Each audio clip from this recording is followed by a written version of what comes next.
Good evening, everybody. We are here in day three of our 3-day challenge from overwhelm to owning it. And we've been talking about how to transform your initiative rollout so it's not just another thing on teachers' we know that tends to be the guide, the consensus amongst teachers is that this is another thing for them to do because it is not presented in a way that lets them buy in a soulful way, but also in a very clear, purposeful, and strategic way. So I wanted to just jump in today as we have this live session because I do have a beautiful special guest who is also an instructional leader, and she is a client, and I also call her a colleague because she's also a professional development provider.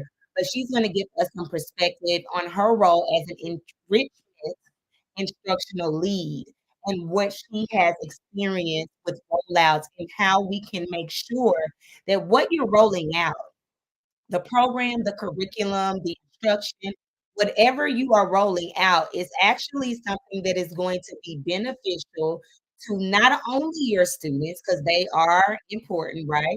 But they're also going to be beneficial to the teachers. Okay. And so that's really what we focus on the last 2 days is are we as instructional leaders? This goes to my coaches, this goes to my teacher leaders, my department leaders, my curriculum specialists, my professional development directors or providers or consultants, people that have to come in and kind of shift the culture and shift the norms. We've got to be thinking about how are we doing this in a way where people can be very clear, right? You leave very little room for error. You leave very little room for barriers to be present, right? So I wanted to talk about what we're having tomorrow before we get into the juice and the meat for today. Hey to everybody on Instagram, to my lovely community on LinkedIn, to the great people on Facebook and YouTube. Thank you for joining. Stay tuned with me. We are no longer than an hour during our live sessions, but it is guaranteed to get very, very good very, very soon. Now, I want you to know tomorrow we are having our actual master class. And this is for who I called out earlier, those instructional leaders, those coaches, those department leads, teacher leads, people who are responsible for either rolling out a new instructional or cultural initiative or those who have to sustain it. So maybe you didn't come up with the idea, but the district gave it to you and you're responsible for putting it out, or your leadership in the school has put you as a part of either the team or maybe you are the sole individual that is responsible for cultivating the team that is going to roll out this initiative. And what we have to remember is that if we get into these power dynamics of an us versus them, I just have to tell them what to do, and they, meaning the teachers, need to be willing to do it. You're going to miss the mark. There is a certain lubrication, like when you get wheels going on a car, right? Or when you get wheels going on any kind of pulley system, sometimes you gotta come in and you gotta add oil to the engine or oil to the transmission, right? To get those gears moving. And that's a part of the readiness, willingness that I see often neglected because we don't think about who teachers are, what they're experiencing currently in their field, in their school, and the energy that's gonna be necessary, spirit that's gonna have to be on fire for them to carry out initiatives that really require a soulful touch. I'm talking about stuff like social emotional learning. We're talking about stuff like restorative practices or culturally responsive teaching. There's a certain soul component that's absolutely necessary for teachers to embody before they can model the framework amongst their peers and in front of their students and share the joy, curiosity that's really required for that kind of equity work to be centered, to be prioritized, and to be sustained, right? That's a lot of problems that we have. We talked about that on our first day of the challenge because a lot of teachers get burnt out. They get burnt out real quick because it's always a new initiative. 2 to 3 years. Yeah, she's a teacher or she's a teacher leader now or in instructional leadership. I can't remember her position, but I think she's moved into instructional leadership capacity. And she said the initiatives in her charter network are coming out every 2 to 3 months. And it doesn't make sense because the question stands, and how are you able to actually make sure that these initiatives are doing what they're supposed to do? Like, how are you able to see that this is something that is actually giving the type of data that you need for it to be sustainable? So on Saturday, we're going to go a little bit deeper. And I'm giving everyone who is attending and has registered for this special bonus masterclass on tomorrow morning. And you see the things on the screen. You're getting a success driven rollout roadmap. And this guide is going to provide you with the starting steps that you need to catch the blind spots that we keep missing, which actually contribute to why our initiatives are not sustainable. They're not transforming any systems or any ways of being, any classrooms. You might have a little success here with this teacher or that, but you're not planning on spending this money in these schools with these new initiatives for there just to be less than 50% of the teachers who are on board, who are actually doing the work, who are actually experimenting with it, and it's not working on a larger scale. So we want to talk about how that looks and what kind of work is involved in that. Okay. So again, the link is in the chat, I believe, on YouTube and Facebook. But if you're joining me on Instagram, it's at the link in my bio. You can also send me a DM and I'll send it to you myself. Or you can drop that you want the link in the chat. I will send that over to you.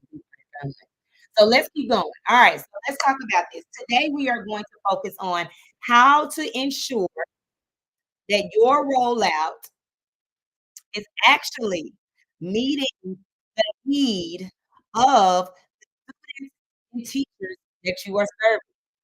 Okay. And this is a problem I see a lot because we're spending, and I keep talking about spending money because I know today's Friday. So Wednesday, we have Ben Brun, who is a social studies teacher, but also in instructional leadership in his school out in Oregon. And he was a part of our cohort as well last year. And we've learned so much together, me facilitating, but also learning alongside of them. And one of the things he talked about is when we're doing the work of education, it's as though we are working through this grinding machinery. And he talked about the machinery is there for two reasons: profit. What did he say? Profit, and it was another P. I just had it in my brain, literally just had it in my brain. I can't remember the other P, but the big one that stood out to me was profit. Oh, and productivity. That's what he said. Profit and productivity. And while there is not a problem with productivity, right? Because we need to be producing things, we need to be seeing things in action, right? We get it. But to only center one's value on what they can produce is highly problematic to actually valuing the humans that are in front of you, the younger humans that are there that we're serving every day. And so when people don't produce, when people don't show up in the way that you have laid out, or and I say you meaning those who create these measures of compliance and measure human value by compliance measures, you put humans on this scale of either you're good or you're not, or you're almost good enough or you're not. And that's problematic because now people are not excited about doing the work of learning and teaching, right? We become driven by success measures that give us some sort of accolade. Not that we actually are centering the beauty and joy. Hey, Sandra, not that you're actually experiencing the joy and the beauty of learning, right? And so during our master class on Saturday, we're going to spend some time looking at either some of the past initiatives that you have put out there, and this is for key providers too. I see a few of my beautiful sisters in here that do professional development as well. This master class is for you as well because the reason I'm doing this series and master class is because as I was helping to facilitate the launch of a new initiative, right? I encountered some things that were not done in the planning process that I didn't have any part in. However, it has informed me on some things to be more aware of, more questions to be asking, more things to be sure that are done, or we're creating space for those things to be done. But guess what? The beauty of working with people and building relationships with my clients is that I work on building that relational trust. So now that even though we have been growing and we have been learning, we are also so connected that we can come back now and look at what things are not working, what things were not planned well from whomever side, right? It's not really about the blame, but it's about awareness. So that when we go into this next phase, maybe there are some sections we're going to revamp and come back to. Maybe we're going to extend this phase of the rollout because we need to prepare readiness and willingness. Because what we're doing is the work of culturally responsive. And it's not just something that you can come in and all of a sudden say, "Hey, I'm gonna come in and be a consultant, or I'm gonna come in and do this work as the expert," and people are gonna jump on board. As passionate as I am, as much as some of you support me and think the world of the work that I do, and I do great work, some people are very resistant. And it's not because everybody is a racist. Everybody's not a racist. Everybody is not wanting to do good work. There are a lot of reasons for resistance, but what I have been finding is that the planning process was a little muddled. The communication was either silent, absent, or it was very confusing. So there is a need for me to now help other folks learning from what I've been learning, right? In my own practice while I was working for the district, but also in my practice now as one of the experts or the consultant that people bring onto their schools to roll out social emotional learning, roll out culturally responsive teaching. And I've been blessed to roll out both of those, including restorative practices. And I've seen the contrast in different environments and how much they brought me into the rollout process and how much clearer that made things versus another space where I was more brought in on the now we need the PD, now we need the coaching, now we need this part. So I'm seeing the contrast in that. And so I know on Saturday during our masterclass, we're going to talk about either a past initiative that you worked on and it did not reach the optimal um, potential that you wanted, or a future initiative, right? So we can either start from scratch where you are, or you can take an initiative and think about how to revise it and how to revamp it so that you can come out with it in a clearer and more concise way. Okay, so we're going to be working on that launch pad, and we've got that rollout roadmap that's going to point us in a clear and concise direction, right? It's going to show us what the pathway looks like towards a successful rollout, and what are some things you need to be considering and planning for, and maybe even what people you need to have in your team to help this thing be successful. Okay, so make sure you're signed up for that. Now, because I posted this today. I don't know if any of you had a chance to check out my content on Instagram, but I posted this today, and I posted that a lot of times I've seen different teachers and school leaders even posting about how sick and tired they are of hearing about your why. Right? They're tired of hearing about why the why is important.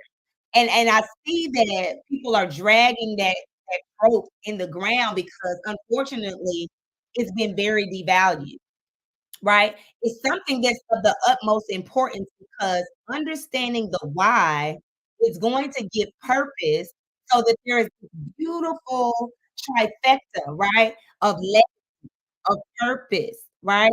Of clarity around what we're doing, right? But we've got that 3 zone, that purpose zone, that relational zone, and that legacy zone. And we're going into these 3 zones a bit deeper tomorrow because they will guide how we're thinking about our initiatives so we can be clear on the purpose of those initiatives, right?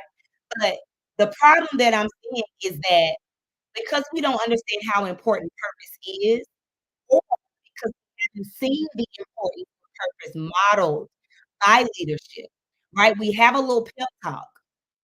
We talk about purpose. We may even gather and collect individual and collective values, right? We might say, as a school, our three core values are this. As a team, our values are this.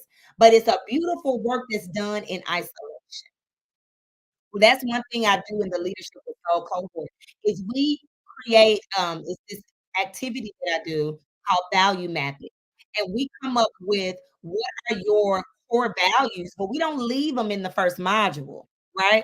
We don't leave them at the beginning of the cohort. These values carry us through every strategic plan that the leaders are making as they go through the 6 weeks of that cohort because I want them to get used to the practice of understanding the power of purpose behind the values that are meaningful to you as an individual and as a professional, but also to the students and the families that you are serving, right? But what I'm seeing is that even with purpose and without purpose, sometimes we're shooting at these targets. I talked about that yesterday. Without purpose, it's like we're just going, oh, I'm going to make student learning better. We're gonna help students behave better. We're gonna get more family involved. And there's no connection to purpose. They don't understand purpose. So you're rolling out these programs, these ideas that have promise. That's what I want y'all to know. It's not that the idea is a bad idea. It has promise. It has potential, but it's the way that you roll it out that is problematic. It's the way that you didn't plan for all these things we've been talking about over the last 3 days, and you leave too many gaps. And where you leave gaps lies confusion, right? So because people have dragged out the trope of getting back to your why, it has been now devalued. You had somebody come in and talk about your why. They talked that thing in the ground at the beginning of the year during your convocation or during whatever event you have to pictures up, and nobody else talked about a why anymore. Nobody else connected a why to the PLC. Nobody else connected the why back to the strategic plan you wrote in the summer or the spring to help guide you. So now you're rolling out these programs and the teachers don't see the why. And if you remember, human beings have to know the why because we are designed to live on purpose, serve through purpose, because without it, we're shooting targets in the dark. And that goes for every leader. If you're not living on purpose and through purpose, I mean, a purpose you can articulate, right? A purpose that your school teachers, once you have rolled out this new initiative, they can. I would come around with my phone like they do on the gram, and I came around and interviewed. Why are you engaging in this instructional practice? Would they be able to give the root purpose of why? Would they be able to connect it to some things that we're gonna talk about today, right? Because if they're not, now we're shooting at these targets. And remember, I told you all yesterday and the day before, but I'm gonna bring that research back.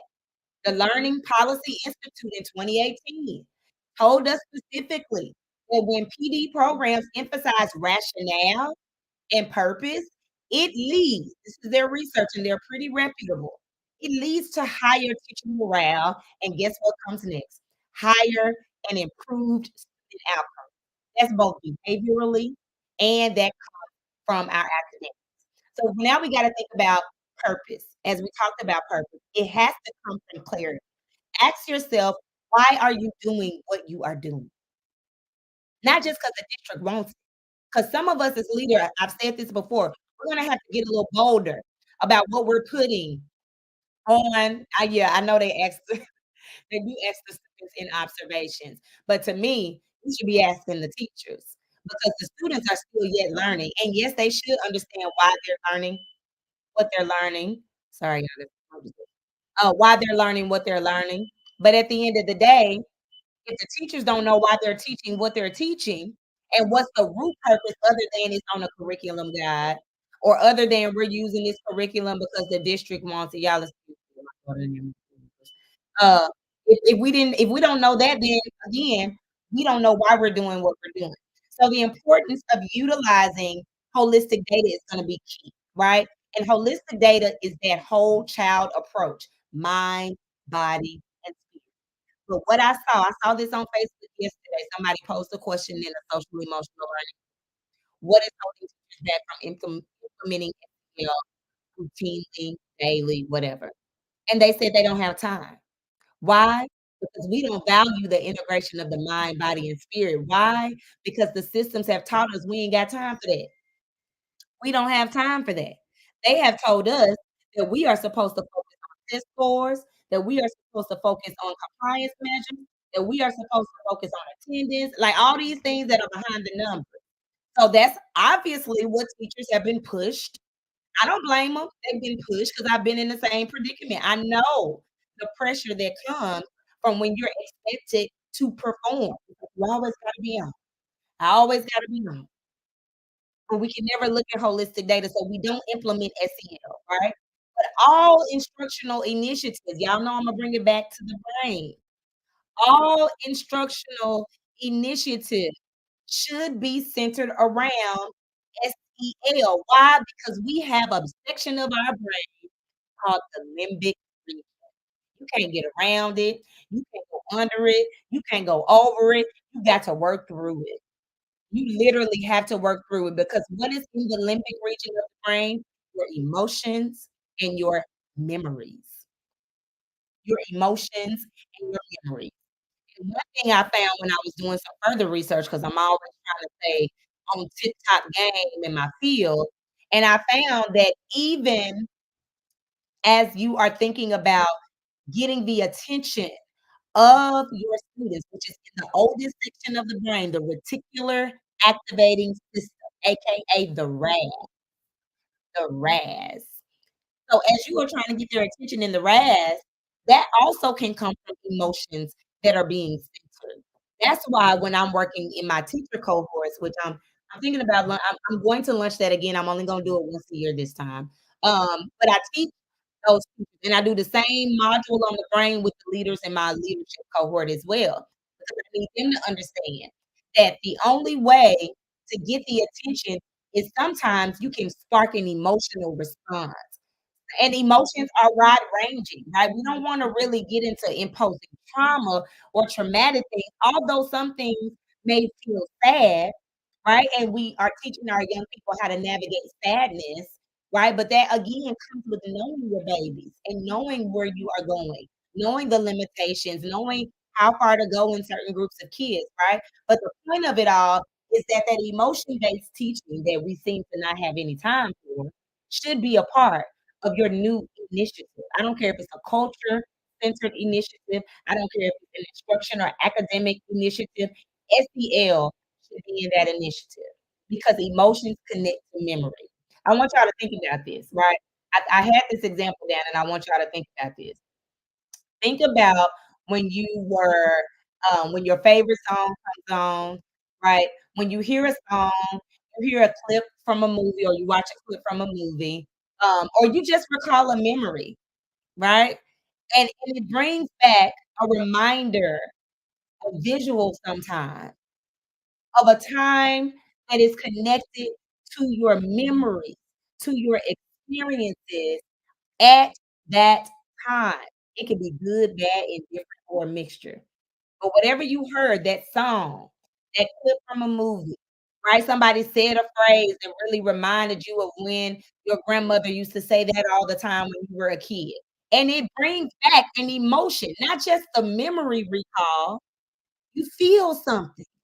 Sometimes we're so detached from our bodies that we don't even notice what we feel, and that's something I'm learning, is how to connect back to my body to notice what emotions are coming up for me and where do I feel it in my body, right? Beautiful therapy.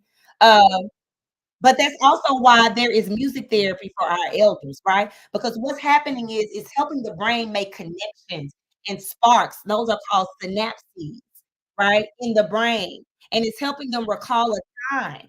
Think about that with learning, right? Think about that when you are sparking movement in the classroom, right? There are some mnemonics that I remember. There are some chants, songs that I remember that help to create those foundational long-term core memory. They call them core memories now. But they help me to create those things, right? But they all come because they are connected to some emotion. Now, sometimes they may elicit a smile, you may laugh, If they dance, like, "Ooh, I remember that 90s R&B," right? That may bring up more memories, or it may cause you to flinch. Maybe you brace in your body, you kinda tense up. Maybe you start sweating, your heart rate increase, right? It's a myriad of ways that your body responds, but it's responding to the recall of a memory that's connected to emotion. Hence, memory is a part of learning, right? Because we're trying to get our young people to take some of these skill sets to their working and long-term memory. So in order to really connect to memory, we've gotta connect to emotion, but we leave that out, right? And so what I wanna bring before I bring our first action step, and I bring our guests on, is that I want us to think about if this is true, right?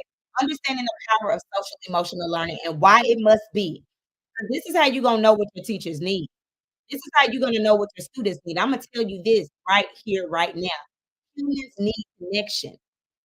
They need that soulful connection. It's not optional, and you can't keep saying, "We don't have time for that. I just all I need to be doing is teaching." You're teaching growing brains, y'all. They're growing brains. They're not even fully developed brains, right? SEL is not in the front, and we've gotta bring that back, right? We've gotta bring that back.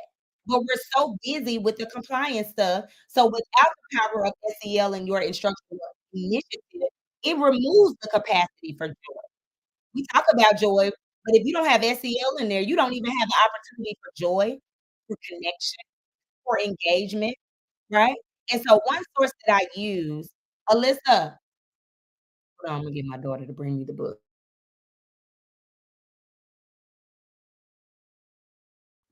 I want y'all to see the book, but there's a source I use called Street Data, a next generational model for equity, pedagogy, and school transformation. If you know that book, put a yeah, yeah in the chat if you've read it or you've heard of it. But it is a great book. What they do in that book, here's the book, Street Data. Okay, there we go. It's 'cause but true that if you look it up, you'll see it and you'll see the people's feet and all that. But it's an amazing book and it's very practical as well. But what they do is they contrast this traditional scope of data, how we tell stories about a reality, right?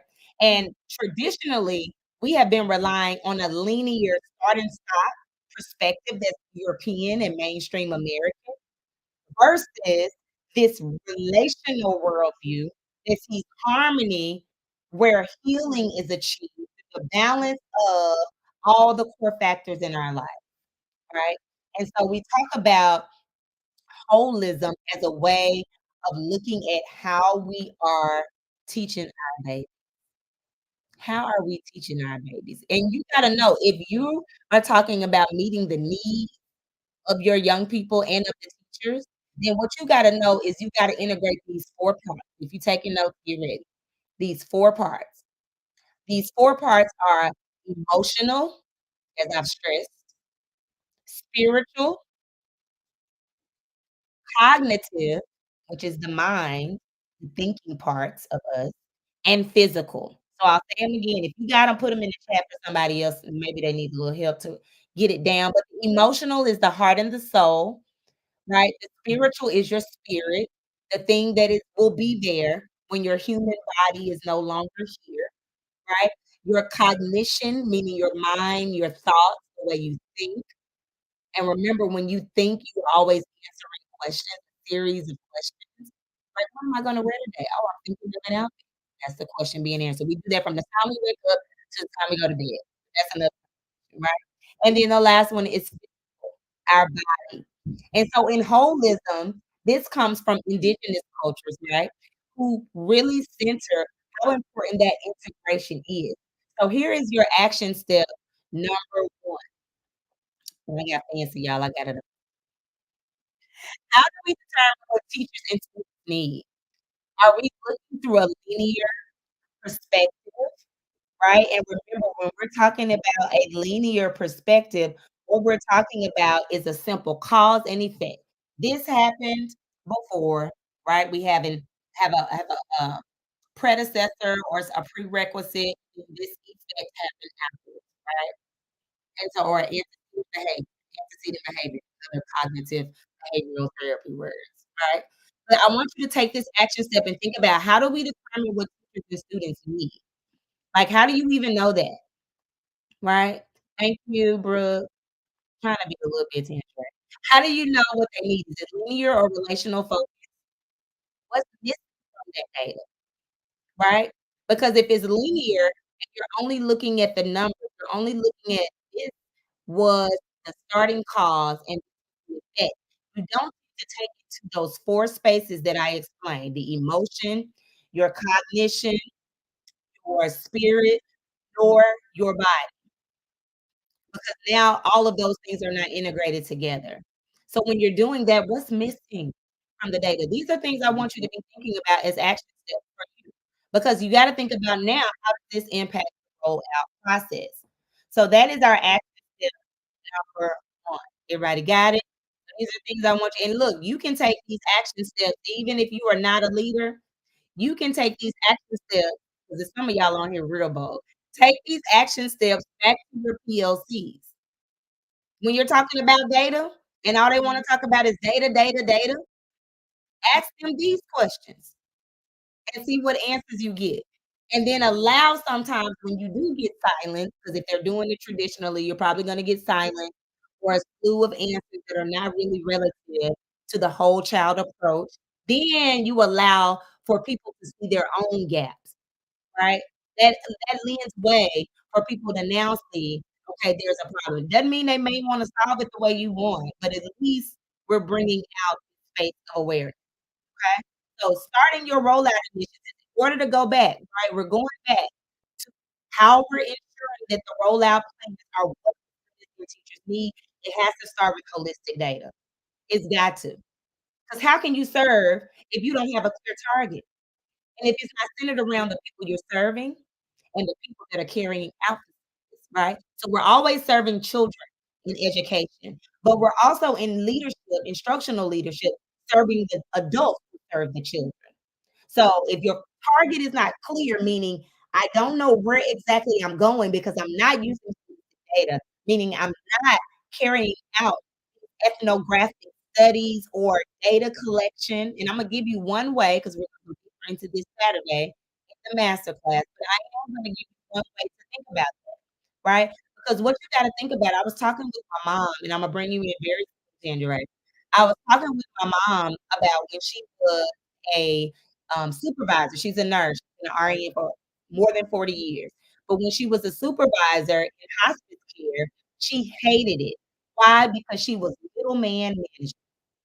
She was in a position that made her or called on her to carry out this mindless authority, right? She had authority, but she was really the middleman, and she brought up the analogy of the guy on Life who was about to put the gun line. He made sure nobody went across the gun line. If you watch Life, y'all tell me in the comments, you know who I'm talking about. He was still a prisoner. He was still enslaved, right? Because it really was those chain gangs. There was another form of slavery during that time, right? He was still enslaved. He couldn't leave the gun line if he wanted to, but baby, he was the reinforcer for that gun line, or he would make sure nobody got around it, but he didn't have any autonomous authority nor power, right? He relied on carrying out the power of those who were above him. And what that does is perpetuates us versus them. I talked about these power dynamics on yesterday. So you can't really know what your people do. It's always the us versus them, right? This feeds this connection, the opposite of what humans need. And we need connection. So this is why you've got to be tapping into holism. This is why you've got to be tapping into social emotional learning, which is why I don't say it's different from culturally responsive teaching. It's the heart and soul of the teaching practice, right? When you're rolling out these new initiatives, in order to know what your students and teachers need, you got to be connecting to them to figure that out. And so rolling out these successful initiatives are going to require your purpose, and your purpose, guess what? It's relational. We're going to go into what purpose is because people talk about it so haphazardly that I want leadership who's coming into this masterclass tomorrow to have a clear understanding of what purpose is. And it's broken down in 3 ways. And one of those ways is relational. right? So now we're gonna look at bringing on Tangeray. Now I hope I just thought about the fact that I am on this StreamYard. Tangeray, can you send me an invitation? If not, I am going to send you an invitation. I know what I'm gonna do, right? Because I did not consider that it would be different on here. So I am going to quickly send you this link, Tangeray. Check your email. Going to bring you to that. So while she's coming on, I'm gonna keep talking. Thank you for your flexibility, and I'm sorry that um I didn't yeah, it's not gonna show for you here. But check your email and your Gmail and you'll see it there. All right. So what we're thinking about again, rolling out these successful initiatives because you should be very tired of them failing. Right? You should be very tired of putting out this new program, and what really burns my britches, as the old folks used to say, is when they're doing culturally responsive work, social emotional learning work, restorative practices, like any hip hop ed work, anti-racism work, when they're doing any equity center work, and we do it half bottom. Come on, right? We do it half we don't do it with full fidelity, so guess what that does? It gets a bad taste in people's mouth that the work doesn't really work, and we know it works because there's research out here that shows it works, but it's about how did you roll it out to make sure that the work would be actually sustainable so people can see that the work actually works. And so what we've gotta do is look at how are we bringing in cognition, right? Thinking about roles and identity and service. How are we looking at emotions, meaning belonging and relationship? How are we looking at the spirit, right? These are the 4 parts I talked about earlier that are bringing spirituality and life purpose. How are we looking at physical, meaning food, water, housing, safety, and security needs?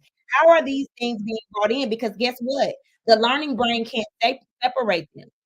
The learning brain, especially of our young children, and especially our young children who may have high ACE scores, meaning adverse childhood experiences, or who are experiencing different forms of trauma in their home, right? Different forms of trauma in their communities, in their families, in the doctor's offices, everywhere that they're seeing these inequities play out. They can't separate those 4 spaces, right? And the brain is not made up, hey, brother, to do those things, right? So when we go back to connecting the emotion, the cognition, thinking of the brain, the spirit of who we are, and the physical body, now we're getting to a place where this work breeds accountability. Because it's not just accountability to myself, it is accountability to the community. Because I'm not just a fragmented machine, right? I'm not just a fragmented machine pushing out this stuff for profit and productivity, like Ben told us on Wednesday. I'm actually doing this work because I want this work to go beyond me. That's legacy. That's what we're gonna talk about tomorrow when we get into the purpose and we're gonna go into relational, then we're gonna go into legacy. You would be doing a disservice to your purpose if you did not consider how will it last beyond your time at that school. You may get on the come up. You may decide you wanna go into higher ed. You may have to move cities or states. Anything could happen.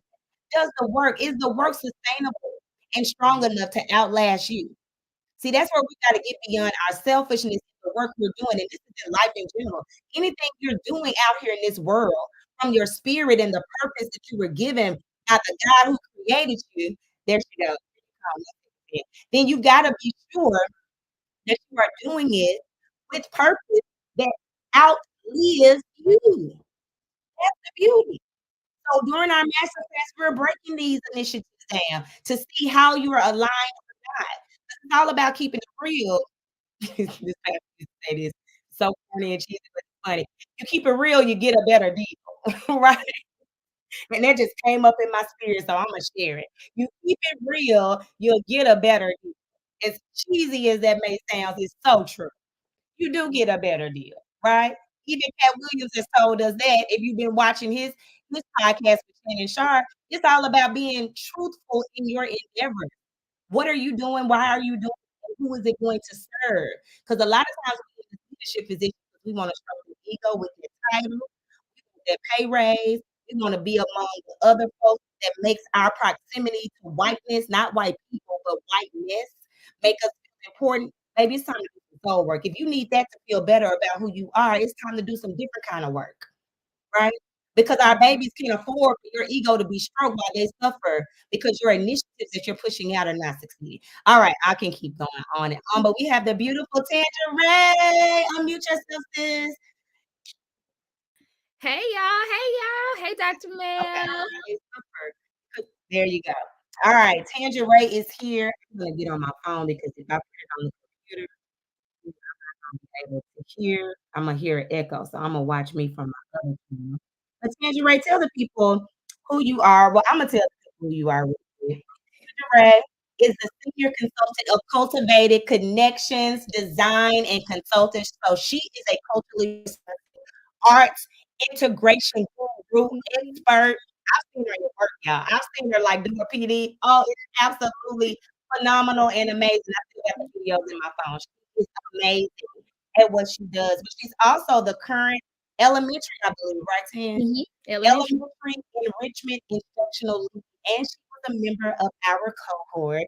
So I'm so Mhm. happy to have you on. How are you today, sis? I am good. Excited to be here. I love learning. I had my book out. I know, right? I know, I know. Yes, Okay. yeah. How you doing? Okay, so a little lag on what I'm okay. So I'm gonna give you the questions, Tangerine, that I gave you to tell you kind of how to be prepared.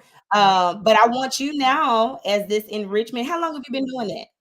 It's been, I think this is my third year, second or third Oh, year, something like that. Third year. It's third year. okay, Mm-hmm. okay, cool, cool. All right. So how are instructional leaders missing the mark and widening the gap between knowing what teachers and students need and providing the right type of support Mm-hmm. to what teachers and students need? Give Woo, us some perspective. girl, I pondered on this one hard. From both being a instructional lead now, also have my own consulting company, as well as from the teacher lens as an educator who has instructional leads over me as well. I'm gonna keep it real funky.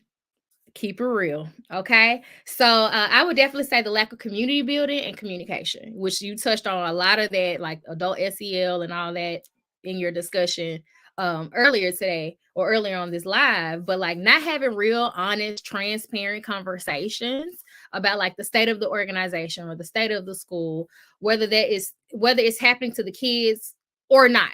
Like it's hard to get teacher buy-in if we don't know what's really going on. Not to say we need to be privy to everything as the educators, but we need to know what's going on so we can create this camaraderie, this community, this shield to protect, our school or protect what it is that we're doing, which is ultimately the children. But we also need to know so we can protect ourselves from the opinions and all of those things that are outside of our jurisdiction, if you will.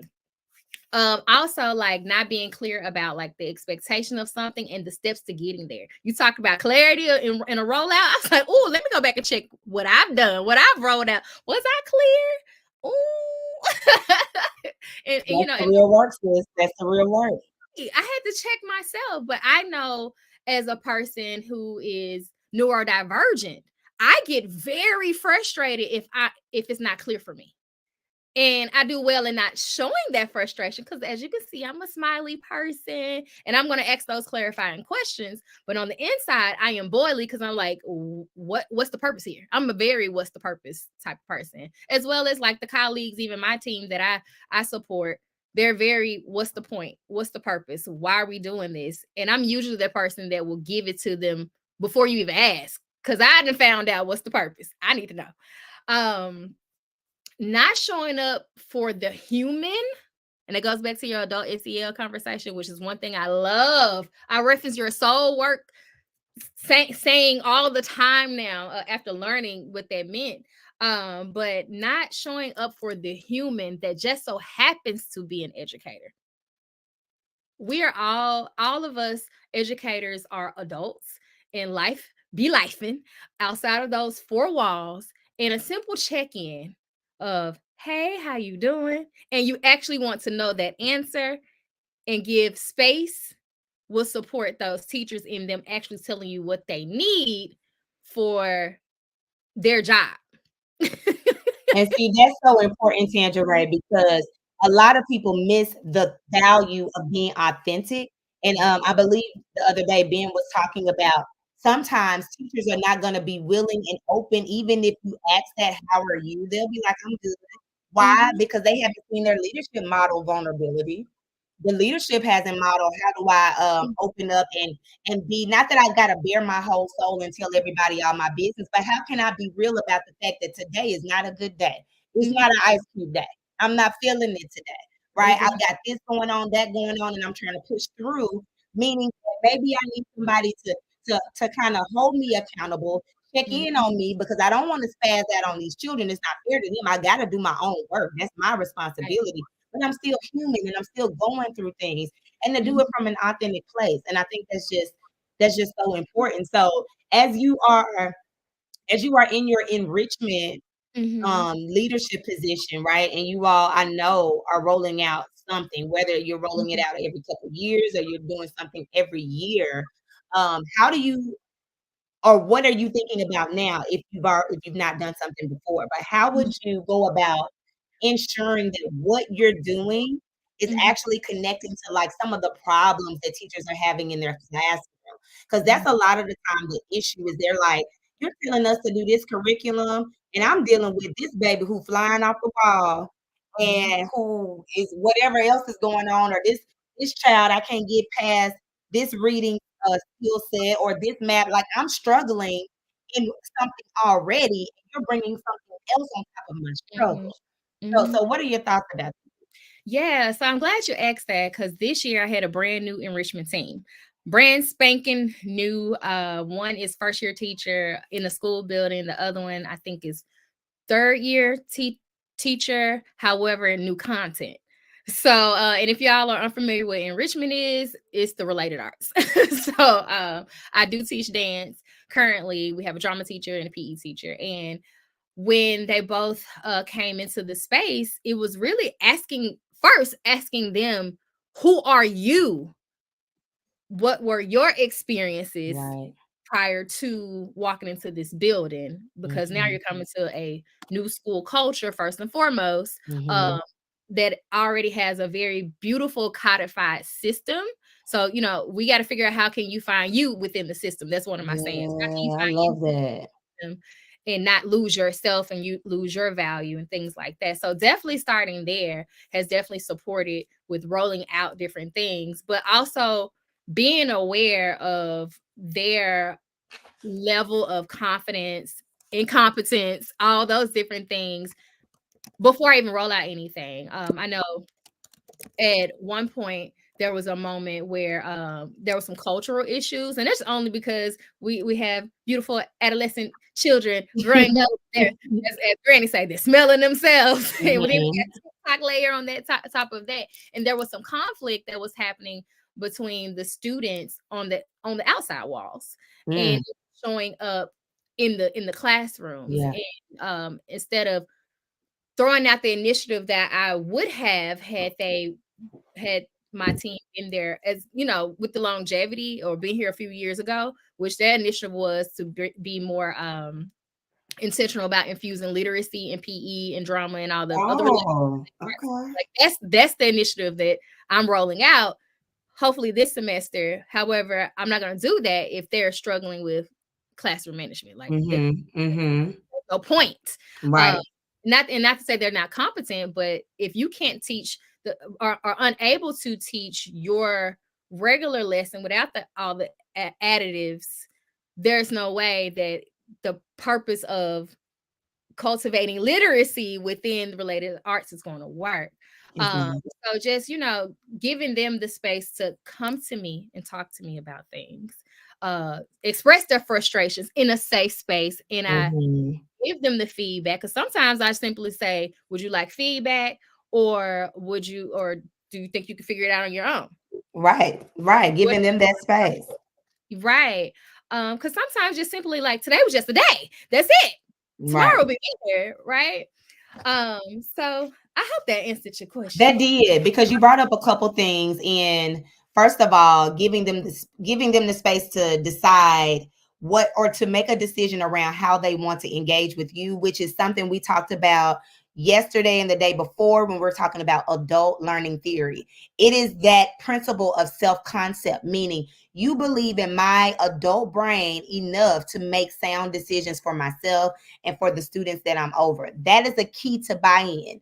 That is a key to adult learning, right? And it's a key to actually fostering trust and belonging within these relationships that we have as leaders, working with teachers who are also working with young people, right? But then we've also got to think about, as we are rolling these things out, one thing you brought out to me is when you were talking about how they're already dealing with classroom management issues, and now we're asking them to bring on another new thing, right? It may not be brand spanking new, because literacy is literacy, but maybe the way in which things are coming out is new. But what that is cognitive load. And that is Mhm, something that I talk about. I talked about this a lot in my leadership cohort, mhm, is that mhm. we don't take into effect or into consideration the impact of cognitive load. So there are different types of cognitive load, but just for this example, when you're talking about bringing on a new task, that's another brain activity that has to occur where the brain is already too stifled or too Mhm. focused on something else. So there's not safety there, because I have young people who I'm trying to manage, which is another conversation, but I'm trying to manage this classroom and maintain some decency or order to actually do the work of teaching. I don't have any more room power in my brain. No more brain power is actually available because I don't have a safety. So now the amygdala in my brain has detected that this new initiative is a threat, no longer an opportunity. Right, And so right. that's so important. And so I'm really grateful that you came on and you shared that with us. And I'm grateful for the work that you're doing. And Tandra Ray is signed up for the masterclass tomorrow. So I look forward to seeing you there, and share the word with anyone else, because it's an hour masterclass. I'm not going to hold up everybody's Saturday, but we are going to work through some of these things and bring the initiatives that you're working on so we can get clarity. So thank you, Tandra Ray. I know you got to go to another meeting. Thank y'all. Have a good Y'all weekend, better sis. sign up for that class. It's gonna be so worth it. Thank you.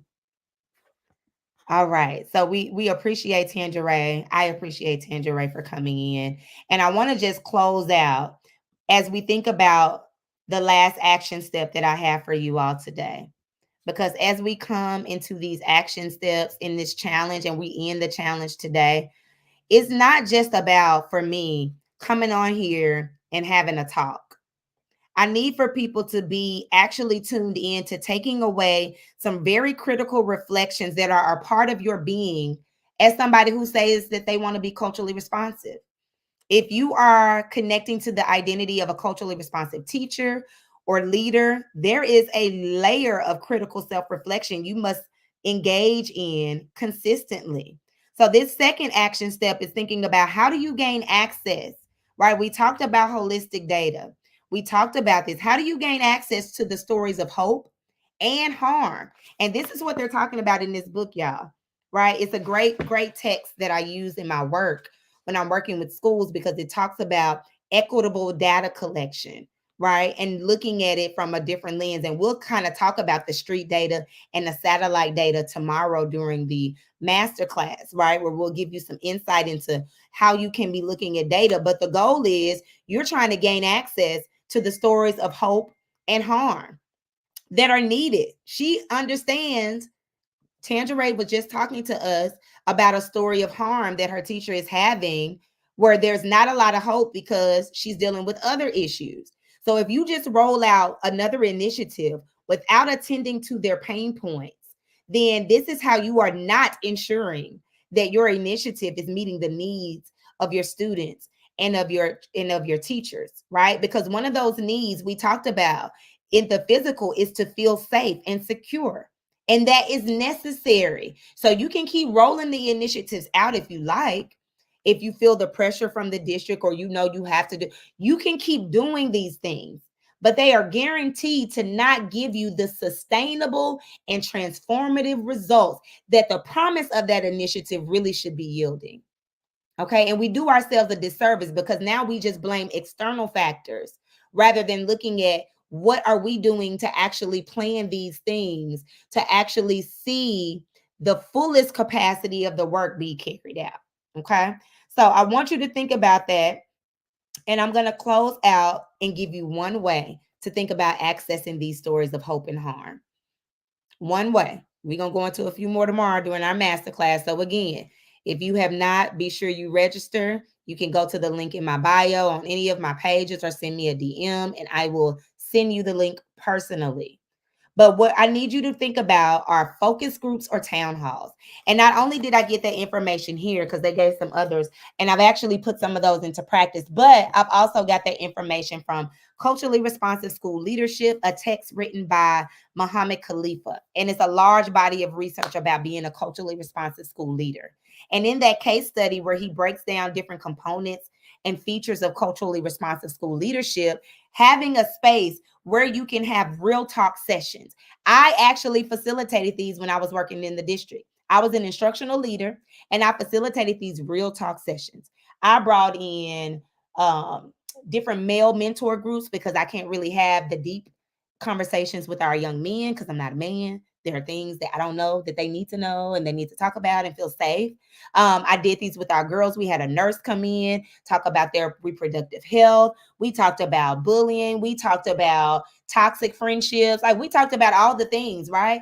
But we also talked about some things they're experiencing in the classroom. And that's where your town halls and your whatever you call them, you could call them real talk or however you name these sessions, but they're opportunities for you to gain these community epistemologies, right? That's a big word that we use a lot in scholarly writing and discussions, but it simply means this perspective or this way of being that is reflected in how we show up, right? So if I'm looking at a community epistemology, I'm looking at how does the community make meaning of the world around them, the school being included.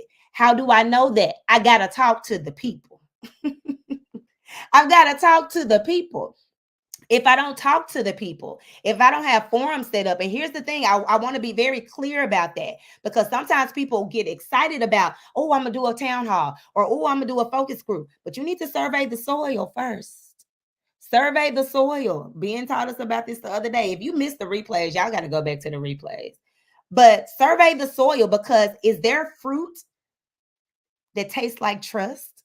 Is there some trust fruit that has flourished? And y'all, this garden analogy is all in my masterclass because it's just been in my soul and my spirit and my heart, right? And it's a great analogy to really help us understand what seeds are there, roots and fruit, right? The fruit is the behavior. So is your school even ready to actually have these town halls and focus groups, right? If you got parents coming up there cussing teachers out every day, you might need to do a little more pre-work.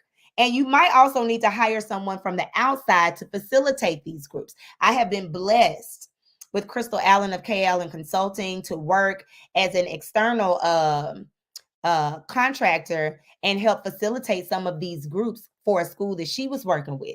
They got outside people to come in and ask the questions, the hard questions. And those people, the parents and families that showed up to those town halls felt safe because they didn't feel like they would be retaliated. We didn't collect names. They could have kept their cameras off, right? But it was just a real deal conversation to get down to, is equity the center of what we're doing? And the same thing can be done with your teachers. They can be in these groups. The same things can be done with your students and with your families, any teams, right? Anybody in leadership, you need to be always kind of surveying the soil to see what's really popping and what's really happening. Because if you don't, and they don't want outside people, Brooke, because a lot of people don't want to know the truth. Like in reality, some people don't want to know the truth. They want to stay in power and they feel like the truth is going to expose some of them for their wickedness, some of them for their downright evilness. Because some of these folks in here are downright racist, downright oppressionists, bigots. Some of them are downright just evil. And so they don't want that exposed, right? But we can't say that's the same for everybody. So if it's not, we just got to think about what are some, and there are some other ways that we're going to talk about as well, right? So the last action step, and we're done for today, is I want you to think about, as I talked about collecting that holistic data, what came up for you? Some of y'all already chimed off in the chat in my different spaces, but what came up for you? Like what happened? What emotions came up for you when you heard me conversing about having these town hall meetings or having these focus group sessions, these real talk groups? Just think about it. What emotions came up? Were you hesitant, like, that would never work at my school? And then look at an emotion wheel. I always bring emotion wheels. I do them in my PDs and anytime I'm working as a community educator with young people, because sometimes we need help articulating and voicing and naming the emotion that we're connecting to in the moment. But I want you to think about that, right? Think about what emotions come up for you. Even what things are you wondering about? Maybe there's a little part that's excited, right? So don't dampen the joy and the excitement that you have because of the fear and the hesitation. Embrace all the emotions, right? It is too threatening, but what does it make you feel like? Because I'm going to call you a leader because you speak up and out, whether you got a title or not. So what emotion does it bring up for you? Because that's where your hope is. Because if we harp on what the other folks are not doing more than we fuel our hope, we will lose our perseverance. We will lose our tenacity. We will lose our gas that keeps us moving forward. And we need people like you, Brooke. We need people like us. We need people like you, Shauna B, Eva. We need people like us. The world needs us.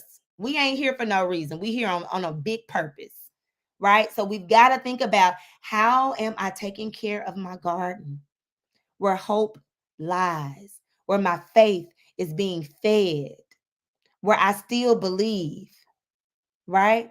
Because I've got to have hope, because hope is the thing that holds up your faith and your belief system, right? Dr. Anita Phillips talks about in The Garden Within that faith is a belief, right? I believe that this thing can happen.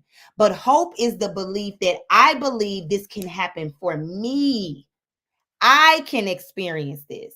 So some of us have faith because we've seen it happen for everybody else, right? When we see these couples, black love couples, which is what I see a lot on my timeline. And I see in the comments also, they be like, Lord, if you still out there doing it, do it for me, right? You got to believe that it's still possible for you, for your school, right? So that might mean that you keep kicking sand.